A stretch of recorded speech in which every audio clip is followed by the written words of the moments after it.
A professional counselor in the Dallas area is growing in popularity for his treatment methods. How do you talk to kids about terror? And with social media and television, it's everywhere, and it's unavoidable for kids. Rusty Lozano is the founder of the Center for Biofeedback and Behavior Therapy. He's also been nationally recognized for his work with brain mapping. He's created a gym to work out the mind. His office features an obstacle course. Rusty Lozano is a licensed professional counselor, helping children with headaches, with anxiety, ADHD, and more. Here's where Lozano comes in. He teaches kids how to think their pain away with something called biofeedback. A North Texas therapist is treating patients in this unconventional way. We have Rusty Lozano who's joining us today. He's a licensed professional counselor. He put together an unusual treatment for teenagers who are struggling with mental issues, except he's taking this now a step further. Rusty Lozano, a leading therapist and pediatric biofeedback therapist based in Texas at the Center for Biofeedback and Behavior Therapy. And Rusty, thanks for being with us tonight. Rusty Lozano, a father of 4 and also a professional counselor in Texas, says it's all about being a credible resource to your children. The Therapy Hour with Rusty Lozano, your dedicated resource for mental health news, views, and tips you can use. Brought to you by the Center for Biofeedback and Behavior Therapy in Addison, Texas. And now, here's Rusty. Good afternoon. Thank you welcome to the Therapy Hour. This is Rusty. I am your host. We have a really interesting show today. I'm the director of the Center for Biofeedback and Behavior Therapy. It's my private practice in Addison.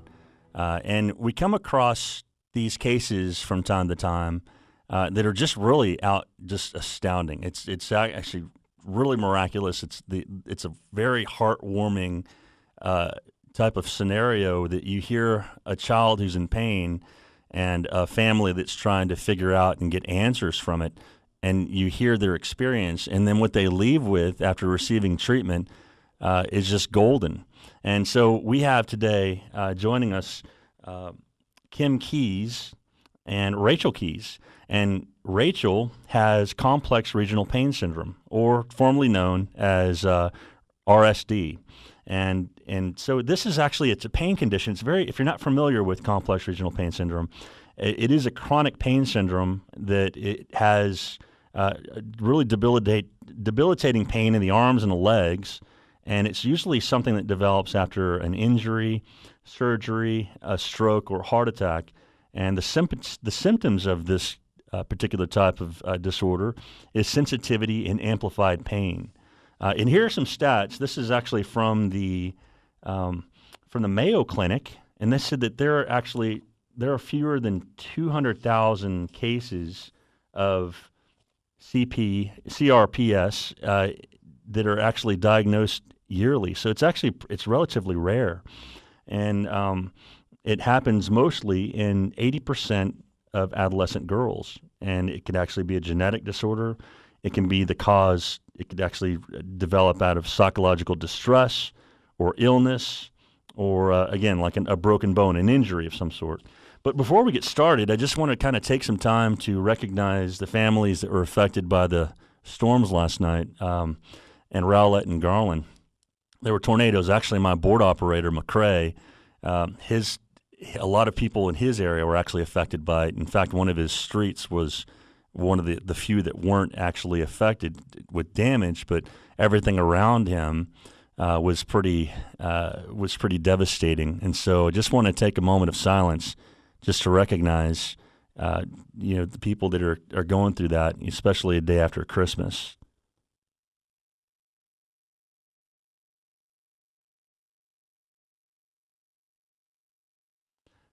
Well, our hearts go out to these families, and we wish them well, and that nobody's hurt and people can recover relatively soon from that. It's very devastating. Well, let's get to our topic today. Let's start a little bit with what this approach is. So I'm the director of the Center for Biofeedback and Behavior Therapy in Addison, and we use this peripheral biofeedback approach, but actually it's more specialized. This is a type of biofeedback that I've been actually developing for some time now, and I'm actually in the process of writing a book to talk about how this actually works. But it's in the biofeedback arena, and it talks about how it works on helping specific blood flow in certain areas of the body. And so when you can actually retrain a part of the body to collaborate with the brain, then you have this healing component. It's very cathartic. And it's really amazing because we teach these skills to these kids, and it's very easily, it's user friendly. So you can essentially, once you learn it, you don't really forget it. But the whole point of it is that you can actually concentrate on a certain part of the body, increase blood flow, and there are certain little effects that happen in the body, little sensations. And so you're retraining the brain to coordinate and communicate with that particular region of the body. And so Rachel came into the office, and she was actually in a wheelchair. And Mom, let me kind of pull you into this topic a little bit. So she was actually in a wheelchair prior to her coming in. She was actually in a wheelchair, and she was on crutches. Yes, she was in a wheelchair or for long distances at school and using crutches. She could not put her foot on the ground. She could not stand touch. To put any sort of sock or shoe on her foot was incredibly painful. She did an amazing job at hiding the pain at school. She kept going to school, and her friends and teachers were very supportive. But it took us about a month to figure out what was going on. She's had several sprains and strains over the years, but this one just did not get better. It was such an odd process that I thought she might have a fracture at first. And so I took her in for x-rays. They came back negative. And then about a week later, she still wasn't able to bear weight in a boot or on crutches. And I noticed her foot was purple from the knee down. It still felt warm to the touch. It wasn't circulation, but it hit me that this might be reflex sympathetic dystrophy. And that's when panic set in and our journey began to try and find the best way to help her through this. And so your journey included like going to several doctors? We started out just at an orthopedist, just to get an x-ray so I could see if there was a fracture or anything in the foot, which there was not, and she was put in a boot, which she never could bear weight in the boot. I had asked for physical therapy to possibly do some treatment for pain control, things that I didn't have access to. And through that process, we were referred to a pediatric physiatrist and sports medicine specialist. And during this time, while I was doing research on my own, I had remembered that biofeedback and learning to control this through using biofeedback is such an important part of chronic pain issues. I just did a simple Google search for biofeedback specialists at Pediatrics in the Dallas-Fort Worth area, and your name popped up, and that's when I contacted you. And it was just, I think it's a miracle that all this came together and you were here in this area and we could find you to help her get through this. And so you're, aside from being a mom, you're actually also a physical therapist. I am a physical therapist I don't work with children. I don't work with RSD patients. I have had experience in the chronic pain management field with adults. Of many different diagnoses through Baylor Pain Management program that they had several years ago.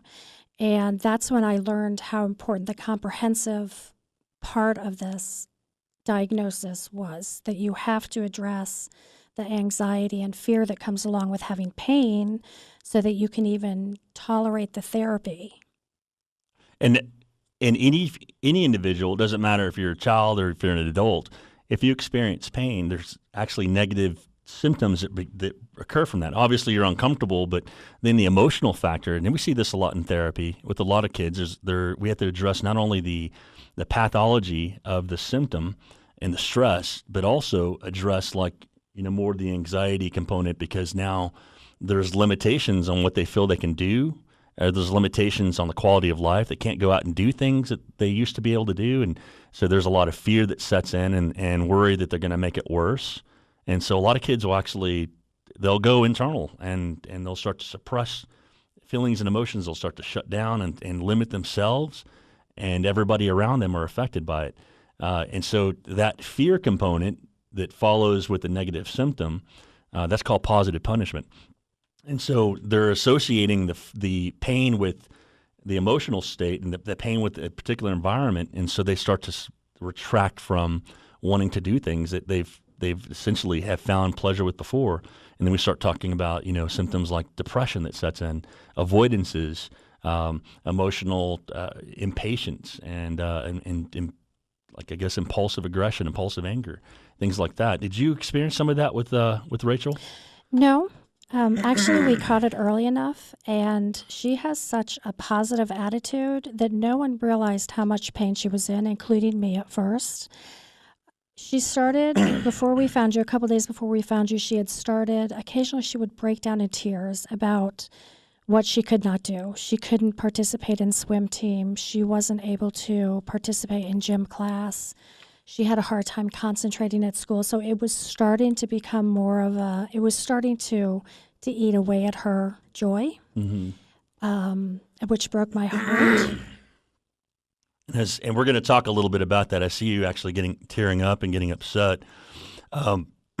CRPS, and that's the Complex Regional Pain Syndrome, is our topic today. And we're talking with Kim Keys and Rachel Keys. We're going to need to take a break. We'll be right back after the break. You're listening to the Therapy Hour with Rusty Lozano, brought to you by the Center for Biofeedback and Behavior Therapy in Addison, Texas. And we're back. We're talking to a mom and a daughter who actually are current patients of mine. And I wanted them to come in. I asked them to come in and share their story. Complex Regional Pain Syndrome. I'm not going to use the acronyms because it's a tongue twister for me and I keep messing it up. But that's the chronic arm and leg pain developing after injury, surgery, stroke, or heart attack. In this case, we're dealing with a small child. And as a parent, I worry about my kids. And when they experience pain, it breaks your heart because you see them in a condition that sometimes you can't really help. You can't help them.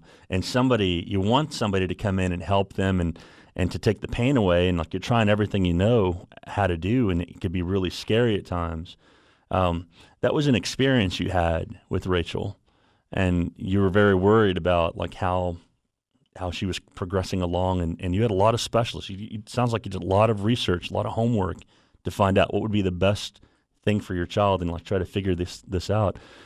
And you started to get upset a little bit about this whole story, and I see you still a little upset. And I just wanted to kind of talk a little bit about what that's like and what you did as a parent to kind of help you through this situation, help you get some strength to find the courage to continue on. And of course, it's your child, right? And we want to continue to try to find solutions for it. But I don't think that Rachel realized how upset you were until just now. So you were actually able to manage this pretty well, yes? It was very difficult for me because as a physical therapist, I've always been able to take care of the owies and give her what she needs, and we splint her, and whatever thing she's going through, she gets better in a couple days. And this is something that I felt like I could not help her with this issue. I didn't know enough about it. I wasn't used to working with children, other the fact that she's my daughter, but in general, I'm not a pediatric specialist. I didn't even realize this could occur in children, and I certainly would never have expected it in her. We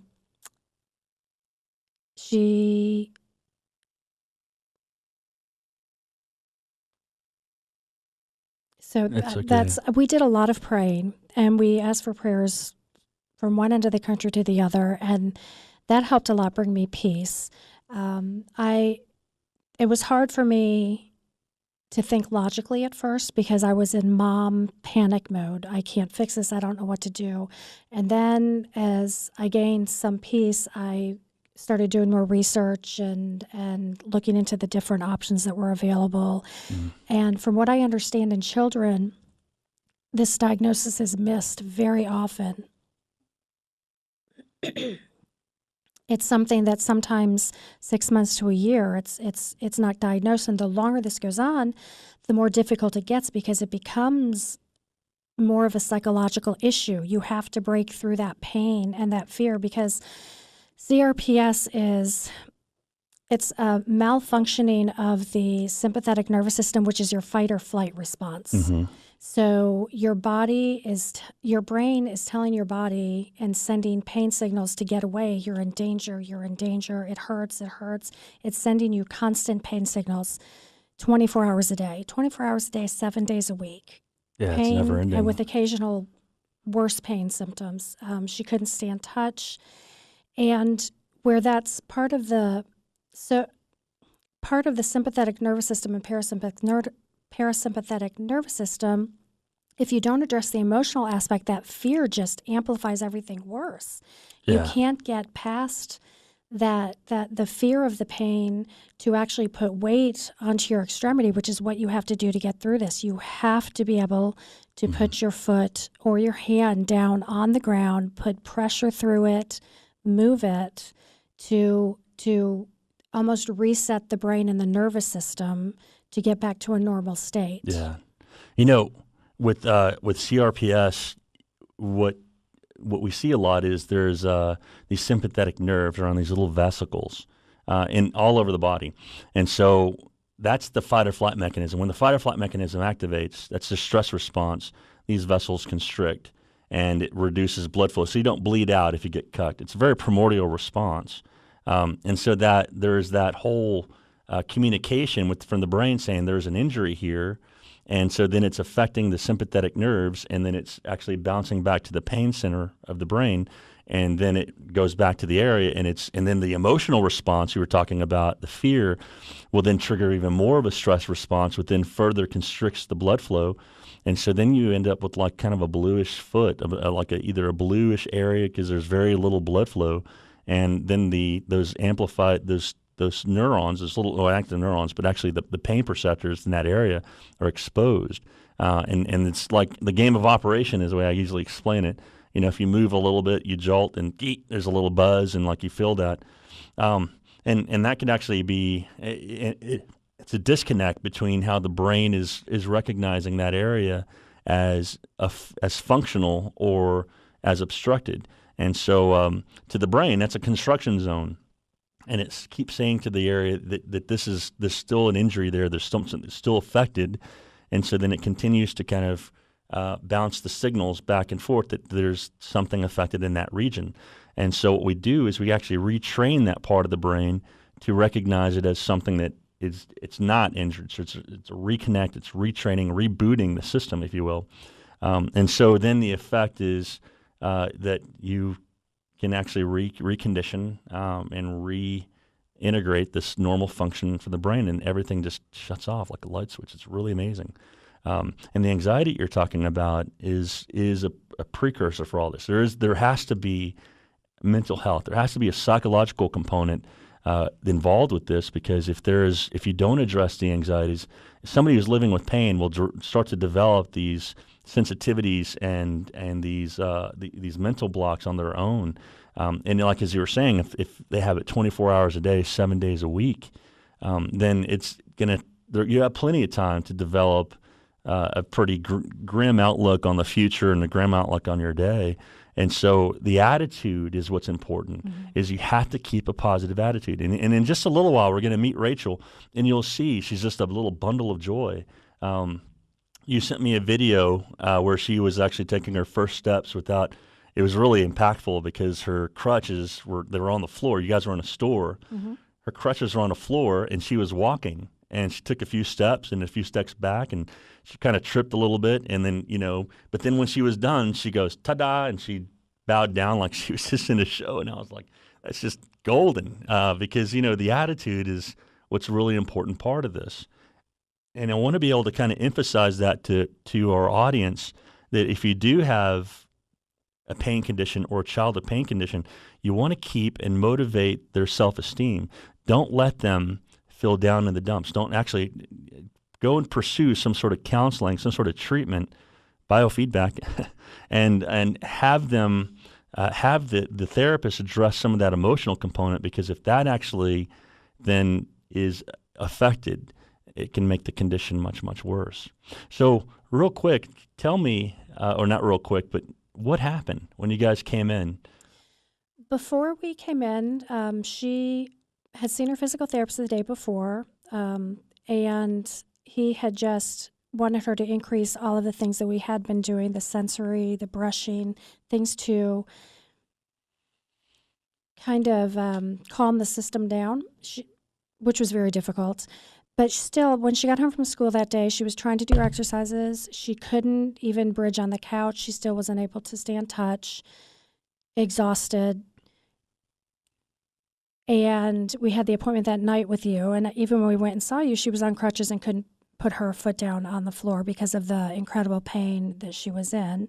And then we got to your facility and went through some biofeedback with her. And then she went through your amazing gym, and you worked her through that. And by the end of the 2 hours, she was able to stand and on both feet for the first time in 2 months, and put her arms up in the air and just smile with joy. And we were both crying because we were so happy that she could see that she was going to get through this and get better. And I could see that she was going to get through this and get better.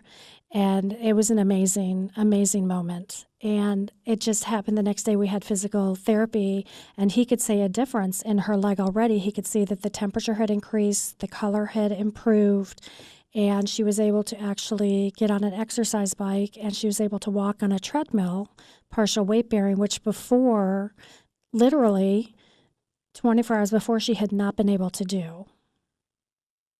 That blows my mind. It's It really is. amazing It's how amazing. quickly that happened. And coming in, I knew some information about her.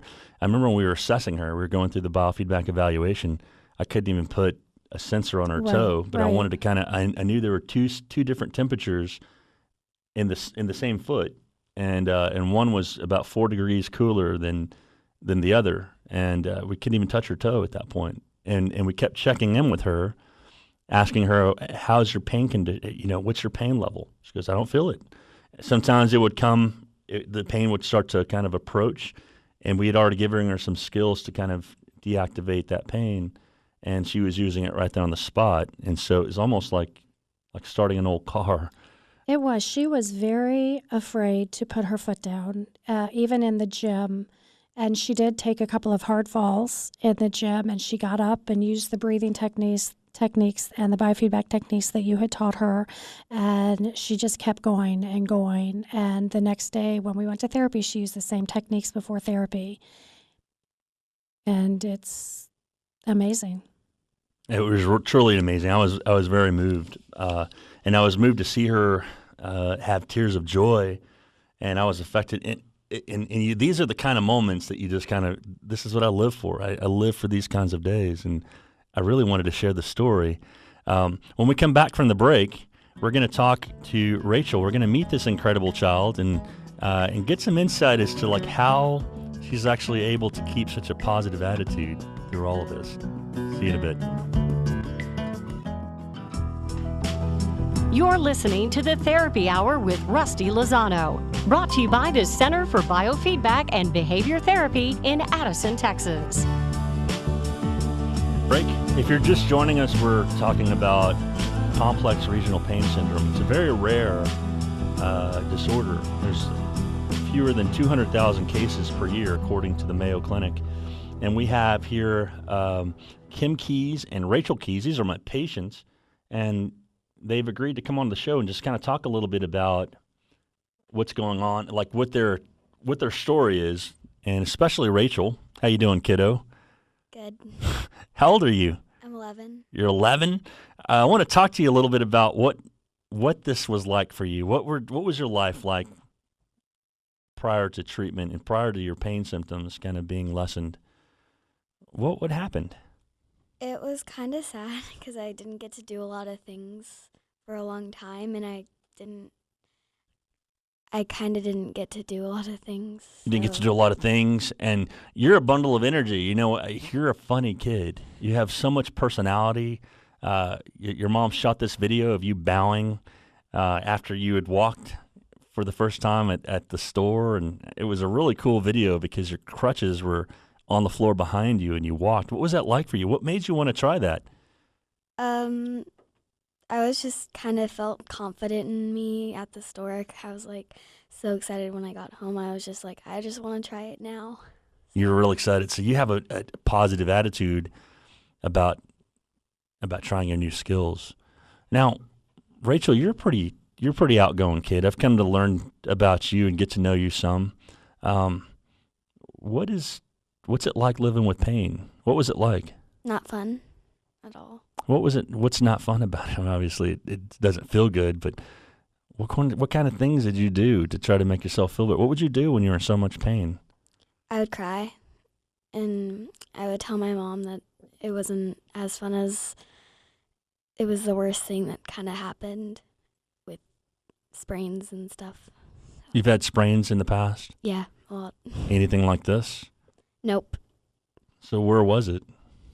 It was on the arch of my foot, the bottom of my foot. Your left foot? Yeah. And when did all this start with you? It started about 2 months ago at church. What were you doing at church? I was running without any shoes on. Oh, running without any shoes on. But that should be okay. Yeah. Did something happen? No, we were just walking down the stairs and it just kind of hit me. So. Something started to hurt your foot after playing. Yeah. And then it just never stopped. Uh-huh. Did it get worse? Yes. It did. Like, what was your pain level on a scale 1 to 10?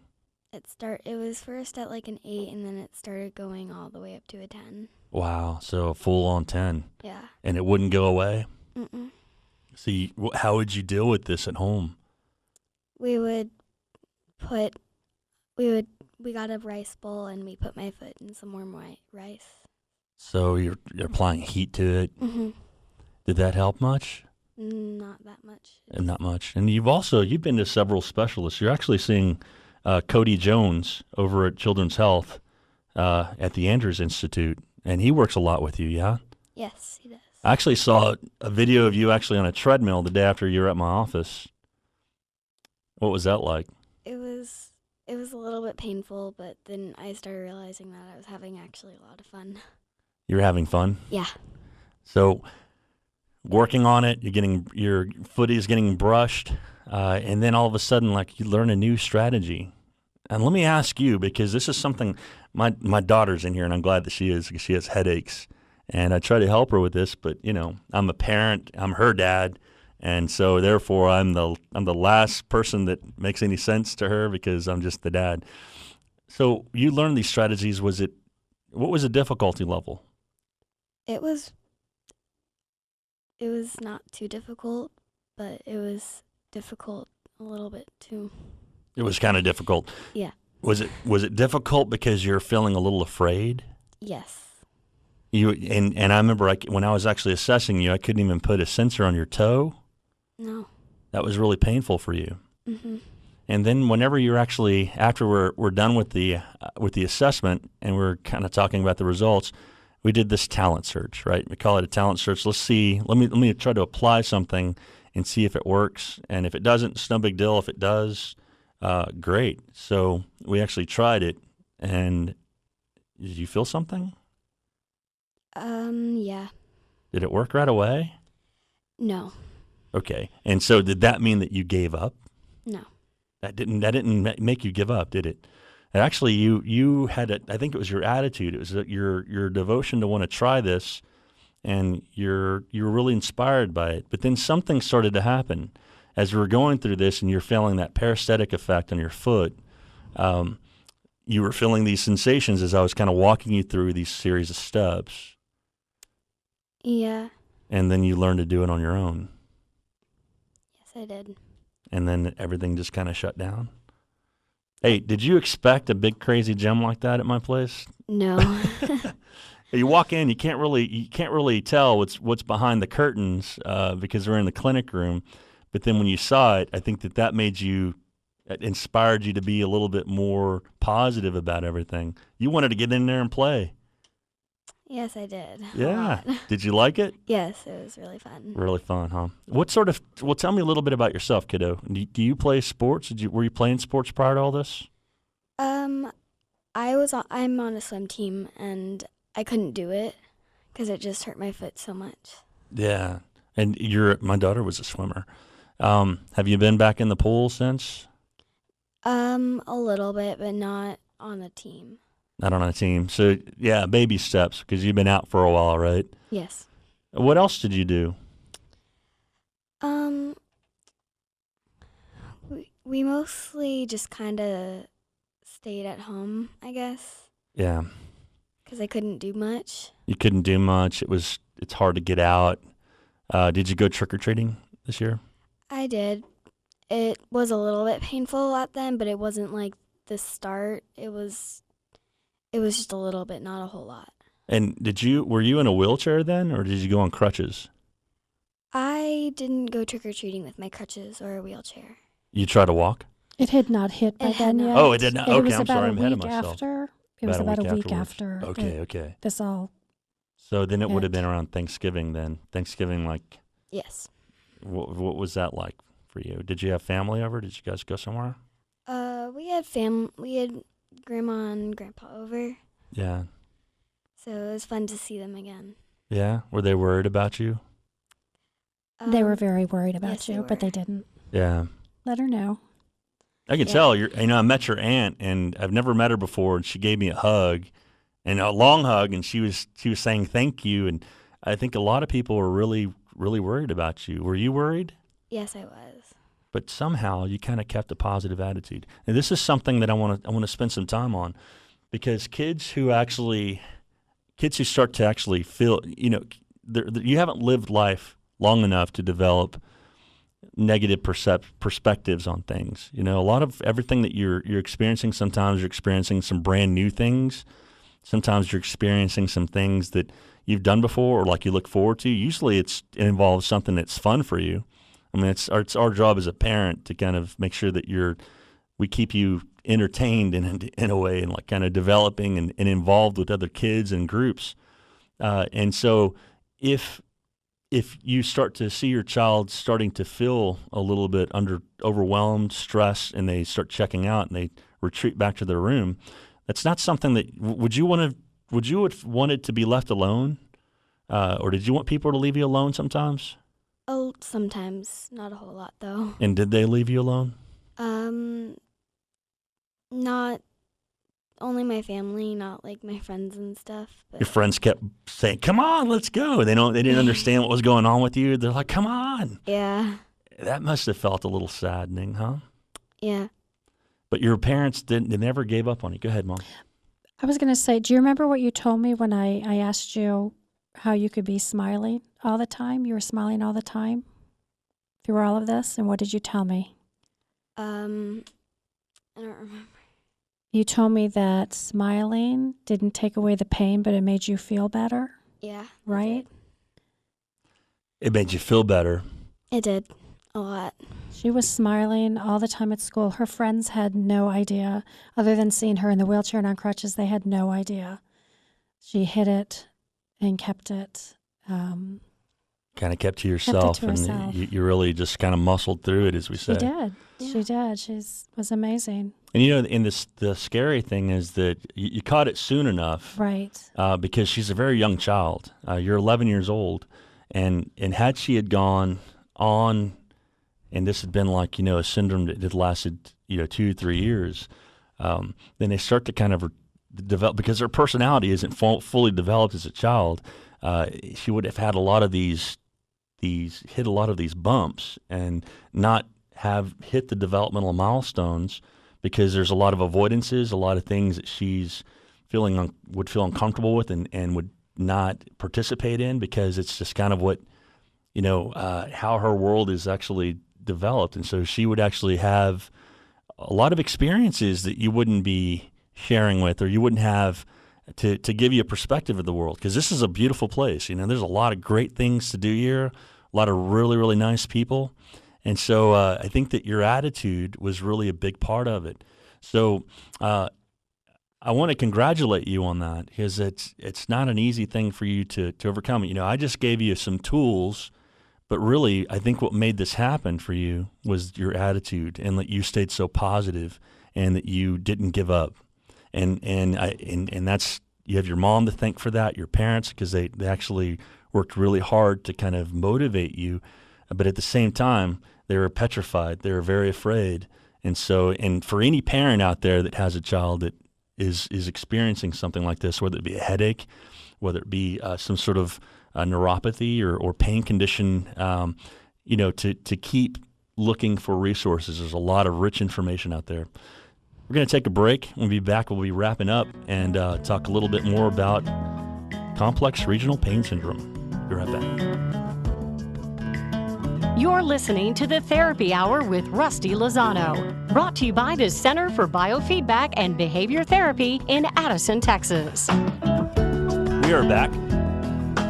I was just trying to convince Rachel to convince my daughter that I'm cool and she should listen to some things. I'm just kidding. About how effective this can be, because, you know, I try with her, and of course she won't listen to me sometimes, but that's any child and their parent. But I would like for you to listen and learn from this, honey, because, you know, it's important for you to understand that there are other kids that are out there that experience pain. And so some of the ways that you cope with a lot of your pain situations is that you go to your room, you want us to get away, you're cranky, and we get it. I mean, we understand that you're doing this because you don't feel good, but this little girl can actually be a beacon of hope for a lot of kids, because it's all about attitude. If you have a positive attitude and you never give up, and like you keep positive, and you let your parents, you know, help you, that the outcome can be pretty cool. And even your doctor has said something to you about that, Dr. Morales over at Texas Child Neurology. And so I want you to kind of really keep in mind that you need to, you know, there are other people out here that learn and do this. You know what I'm saying? Mom, I want to ask you, you know, what advice do you have for parents that are out there that are looking for, and not necessarily, okay, come to Rusty, because I don't want to be a charlatan. I just wanted to share the story. But what advice can you give parents who are out there trying to find, you know, solutions for their child who's experiencing pain? I think just be an advocate. Learn to be an advocate for your child. And if you aren't quite comfortable with what you're being told by a physician or doctor, it's your right to go seek a second opinion and do your own research. We have access to this wonderful thing called Google, that people can get some really good, some actually evidence-based research pops right up on pretty much whatever you're looking for. I was lucky in that I'm in graduate school right now, so I had access to a medical library as well, so I was able to access a lot of literature. But there's so much information out there, and just don't give up, and don't let your child give up. It was the hardest thing for me to say. When she would tell me it hurt so bad, and I would first say, oh, I know. And I got to the point where I realized I don't know. I will never know the kind of pain that she was going through. So I just told her, I don't know how you feel, but I'm so sorry you have to go through this right now, and we're going to find a way through it and do what we need to do so that you can go back to your swim team, so that you can start participating in PE, so that you can concentrate in class. Just don't give up. So not letting her know that the sky's the limit. I mean, and you're putting those terminologies, you know, the things that she's going to be able to do again. You have her hold on to those, because if she starts to abandon, you know, hope to be able to do these things with her friends and participate in school, that those key elements, if they're not mentioned, then, you know, she'll come up with those concepts on her own. Right. There were some days where she did not want to go to school, and she went to school. She may not have been able to concentrate, but I felt it was important for her to stay involved with her friends and to get out of the house. There was an occasional day where I knew she was physically and mentally exhausted that I let her stay home. But for the most part, we tried to keep her in as normal a routine as we could, other than, of course, she couldn't do the swim team practice, which was very and your upsetting to husband her. was as much of an advocate as well. He was a huge advocate, and he would, at doctor's appointments, he would have her laughing and smiling, and he's such a positive person that I think sometimes the doctors didn't quite believe she was in as much pain as she was, because she would be almost laughing, almost crying, laughing because of him helping to keep her spirits up. And that motivating factor, that peace, the happiness that parents give their children, we as parents have a tendency to forget things like that. Right. We do have an inner conduit with our kids, and so I should be giving myself my own advice with my daughter, even though, we have a great relationship, and I think that, things are very positive. But when it comes to this pain condition, you guys actually brought some humor into it, and like you said, your husband was making her laugh at these doctor's appointments, and I think that kind of contributed to the positive outlook on her personality. And so that's super important. I mean, for parents to be equally involved. Did that help you a lot? Yeah. It really did, huh? I mean, it's to know that your parents are backing you up and they're happy with you and making you laugh. Is your dad a jokester? Yes. Yes. You get a lot of your personality from your parents. You get all your personality from your parents, a lot of it. But I think it's important for people to understand that, when you need something, you can always rely on your parent. If your friends are friends and they're there, and there are these circumstances that can affect your relationship with them, and you only let certain people in to a certain degree when you're at school. So your friendships or your availability to your friends is only as deep as you allow them to have access to your emotions. But parents they're always there, and they have inside information and inside ways of kind of helping you through this. So parents, keep positive about, what the outcome for your child, and it's okay for you to show your emotions, and it's okay for you to express to them your concern. Now, whether you do that behind closed doors or you share it with your child, the most important thing is that when you do have a pain condition or something that has some sort of an ailment to your child, a health condition, the whole attitude is going to be the most motivating factor. You know what that reminds me of? Patch Adams. Do you remember that movie? Mm-hmm.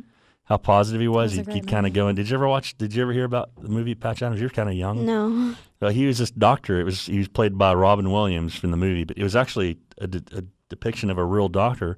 But he'd go in and wear clown noses and like dress up in these kind of zany little costumes and like see kids in his rotations at a hospital. And it was all about giving them balloons and making them laugh and helping them feel positive. And some of these kids were terminal.